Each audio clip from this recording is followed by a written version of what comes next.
Hey, what's up, everybody? It's Charles, and welcome you guys to another episode of the Dreamerspro Show, where we cover everything from sports, hot topics, classic debates, and entertainment, and where we give you guys a fresh perspective on things. And I always see them. I'm going to go off in this video. I'm going to piss a lot of people off, and I don't care. So just put on your seatbelt and let's get into it. So yesterday, I was watching a segment on Undisputed, and as I was watching this particular segment, my blood started to boil.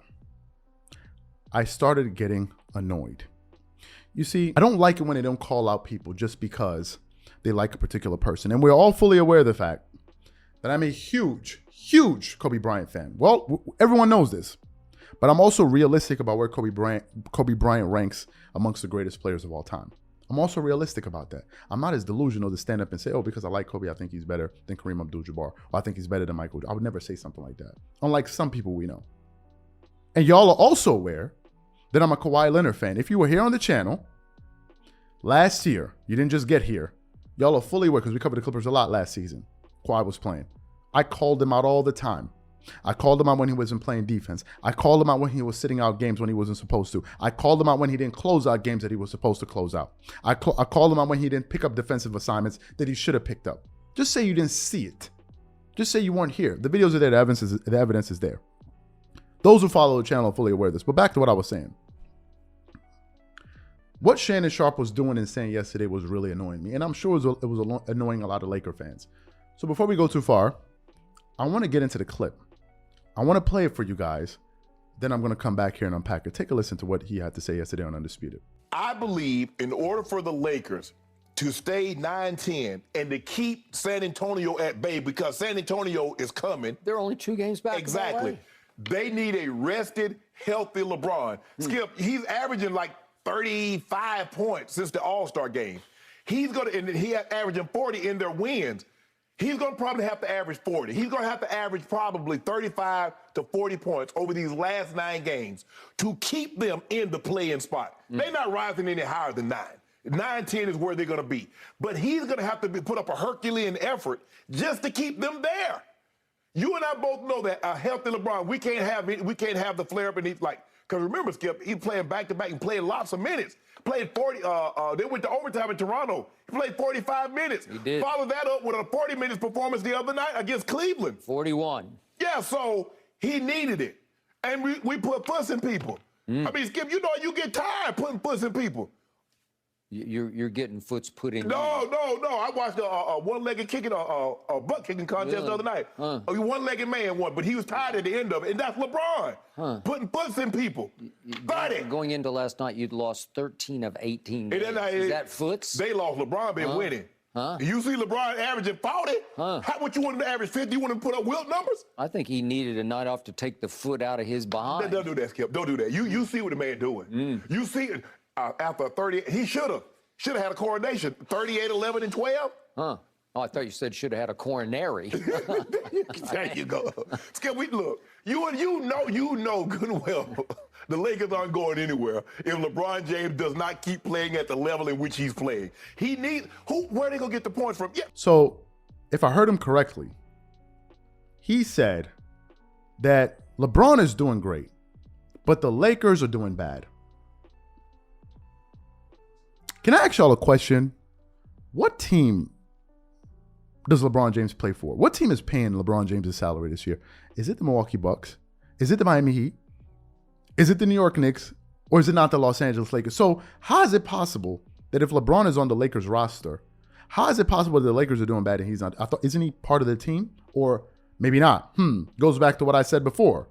I said it before and I'm going to say it again. LeBron was never about the Lakers. A lot of you Laker fans, not all. I used to be a Laker fan because I used to support Kobe Bryant. I saw a lot of twerking and a lot of weird behavior go on the moment LeBron got to LA, and I was looking at some Laker fans. I'm like, I'm not a part of this. A lot of weird behavior. People acting like as if Kobe didn't. And I never forget one of the guys said in the comment section that day when I asked him, what is going on? I thought Kobe was the king of LA. Wasn't he the guy to help deliver 5 championships? And the guy said in the comment, I never forget it. The guy said, it's all about what have you done for me lately? I was like, all right, that's how it is. I'm out. Don't include me in the fan base if we're going to have some fans saying that. I thought that was a classless thing to say for a guy that put the seat on his back. They really bled purple and gold, and you got some fans talking about, well, it's what have you done for me lately? So really, that's all it took, 1 championship out of 4. And then all of a sudden the guy didn't add anything to. So that's when they lost me with that. And I was like, no, I don't need to be a part of this fan base when some people are saying that. I already told you LeBron's not for the Lakers. When the Lakers get embarrassed on national TV, who's the one that usually comes out and makes a tweet? Is Magic Johnson, a real Laker. Usually when things are going poorly, LeBron is reacting to things that great Lakers are saying. He's not the one in front of it because he doesn't care. His brand is LeBron. It's not LeBron on the Lakers. Hopefully one day some of you guys will wake up and smell a coffee. He doesn't care. Shannon Sharpe and these guys don't care. They don't support you. They support LeBron. I support the Clippers. The reason we're not making any Clippers content because they're not one of the good teams right now, and I'm waiting to see what's going to happen with Paul George and Kawhi Leonard. That's what I'm waiting for, but I follow the team, and I know all of the wins and losses that they have. But I'm supporting the team. Now, back to what I was saying. He said something else that really stirred me up. He said that LeBron is doing everything he possibly could. And if the Lakers, and if he doesn't score 30 points a night, the Lakers team will be unsuccessful. They won't have a chance in every single game. He's like, if they're not scoring 30 points, if he's not scoring these type of numbers a night, they wouldn't be winning games. They wouldn't be at this level. To me, that is a total mischaracterization of the problem that the Lakers are having, and I'll prove it. It's just a bunch of hot wind that's being said. As we speak, let's get into the facts of the matter. Let's leave the emotions at the door. As we speak, the Lakers are the 12th highest scoring team in the NBA. They're an above average scoring team. There are 11 teams, however, scoring more than the Lakers, right? Because they're 12th, that means 11 teams ahead of them score more points. Of the 11 teams that are scoring more points than the Lakers, listen to this. 9 of them are playoff teams. Well, how does that work? How does that work? If offense is their issue, why is it that of the 11 teams ahead of them, 9 of them are playoff teams? Now here's the kicker. The next 8 teams behind the Lakers in scoring, meaning the next 8 or the 8 other teams that the Lakers are outscoring as a team, 5 of them are playoff teams. So scoring has absolutely nothing to do with what's going on. And LeBron James scoring 38, 35 points a night has zero impact on winning. It's just a bunch of showboating. And the saddest part and the most disgraceful part about the showboating is when you're showboating while you're losing. Why would you be showboating and hyping yourself up and your team is like 8 to 9 games below 500? How the hell do you do that? Where they do that at? It's like a dude that gets into a fight, gets mollywopped, they wipe the floor with him, and he gets up and is walking around like as if he won. How does that work? Y'all tell me. You tell me, but I'm not done yet. LeBron's scoring has zero impact on the Lakers winning. Zero. Nothing. And that's what Rick Bucher was talking about. A lot of you guys are saying he's a top 10 player based off of his scoring. Rick Bucher said he's not a top 10 player based off of the impact of his numbers on winning. There's a fundamental difference. By that metric of measurement, you could basically say Bradley Beal was a top 5 player in the NBA last year, because I think he led the league in scoring. He was one of the top scorers, but that'll be absurd. But in this case, we're going to make the exception because some of you guys just can't stop. Some of you guys just cannot stop twerking. You just can't stop twerking. Even if we turn off the music, y'all still going to be twerking. Let me get back to the facts of the matter, what's happening here. The reason the Lakers are terrible is because they are a horrendous defensive team. Period. End of story. Scoring is not their issue. The Lakers are giving up 114.3 points per game. They are ranked number 26 out of 30 teams for the most points given up to opponents. Number 26. Anybody is talking about defense. And one of the people that is playing absolutely zero defense on that roster is LeBron James himself. He plays no defense. And that is the reason why some people in the comments section were pushing back on people talking about it's disrespectful to say he's an MVP caliber player this year. He's one of the top players in the NBA when he plays zero defense.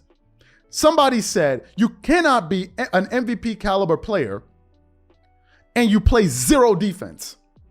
When Giannis was winning his back-to-back MVPs, go look at it. He was one of the best defensive players in the NBA and also one of the best offensive players. That's the way it works, folks. That's the way it works. If that was the case, we should be giving regular season MVPs to people that are scoring the most points, but we all know better than that. The reason that the Lakers are terrible is because they play no defense. It's one of the reasons why the Clippers are a better team than y'all want to know why the Clippers are a better team than the Lakers? Has nothing to do with offense. The Clippers have a better record than the Lakers. I think they're the number 8 seed in the Western Conference right now. So how is it possible that the Clippers, who are without devoid of Paul George and Kawhi Leonard, have a better record than the Lakers, and they're scoring less points? But you're telling me, yo, if LeBron didn't score 150 points a night, where would the Lakers be? It's a bunch of rubbish, baloney, ham sandwiches, nonsense. The Clippers score, listen to this, 106.8 points per game. They are the 25th ranked offense in the NBA. However, the Clippers are giving up 108 points per game, which means they're the 11th ranked team in terms of points given up to opponents. That's why the Clippers are above 500. They're barely above. Look at the delta between their offense and their defense. It's only a 2 points differential. But in terms of the Lakers actually are being outscored this season on average. The Lakers are scoring, I believe, 111 points per game and giving up 114. So the problem that the Lakers are having is their defense. And for Shannon Sharpe to say, oh, the Lakers are doing bad, but LeBron is doing good, when he's part of the problem, is not funny. It's not funny. It's not funny. The twerking has to stop somewhere. Somewhere. Y'all gotta stop twerking all over the place, knocking over people's drinks, bumping into people's elbows with your twerking. It's too much. And people get annoyed when I say it. So if I don't say it, who's saying it? I'll stop. You show me the person that's saying it, and I'll shut the hell up.